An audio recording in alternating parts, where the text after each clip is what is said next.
రాష్ట్రంలో అధికారంలో ఉన్న కాంగ్రెస్ పార్టీకి భారీ బిగ్ షాక్ తగిలింది. సిర్పూర్ కాగజ్ నగర్ మాజీ ఎమ్మెల్యే అయినటువంటి కోనేరు కోనప్ప కాంగ్రెస్ పార్టీకి రాజీనామా ప్రకటించారు. ఇకపై ఏ పార్టీలో చేరకుండా స్వతంత్రంగానే ఉంటాను అని ఆయన ప్రకటించడం జరిగింది. గతంలో బీఆర్ఎస్ నేత ఆర్ఎస్ ప్రవీణ్ కుమార్ చేసిన వ్యాఖ్యల వల్లే తాను బీఆర్ఎస్ పార్టీని వీడినట్లు ఆయన తెలిపారు. బీఆర్ఎస్ పార్టీని కేసీఆర్ ను తాను ఎప్పుడూ విమర్శించలేదని ఆయన స్పష్టం చేశారు. తాజాగా జరుగుతున్న గ్రాడ్యుయేట్ ఎన్నికల్లో బీఎస్పీ అభ్యర్థికి మద్దతు ప్రకటిస్తున్నట్లుగా ఆయన తెలిపారు. గతేడాది మార్చి 6న కోనేరు కోనప్ప సీఎం రేవంత్ రెడ్డి సమక్షంలో కాంగ్రెస్ పార్టీ తీర్థం పుచ్చుకున్నారు. అంతకు ముందు కోనప్ప 2014 ఎన్నికల్లో బీఎస్పీ నుంచి పోటీ చేసి నాటి బీఆర్ఎస్ అభ్యర్థి కావేటి సామయ్యపై కోనప్ప విజయం సాధించడం జరిగింది. ఎన్నికలకు తర్వాత అప్పటి అధికార పార్టీ అయినటువంటి బీఆర్ఎస్ పార్టీలో చేరారు.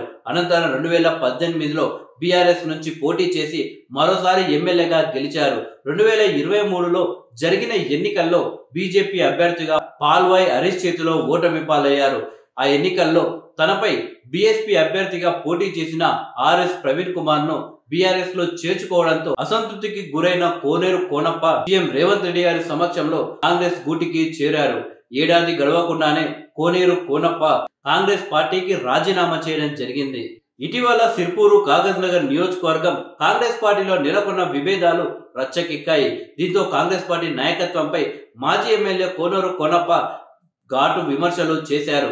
కాంగ్రెస్ పార్టీ దొంగల కంపెనీ అంటూ ఆయన విమర్శించారు. 75 కోట్లతో మంజూరు చేయించిన ఫ్లైఓవర్ ను క్యాన్సిల్ చేయడంపై కోనేరు కోనప్ప అసంతృప్తి వ్యక్తం చేశారు. సీఎం రేవంత్ రెడ్డిని కలిసి చాలాసార్లు ఫ్లైఓవర్ పూర్తి చేయాలి అని చెప్పినా స్పందించడం లేదని ఆయన ఆవేదన వ్యక్తం చేశారు.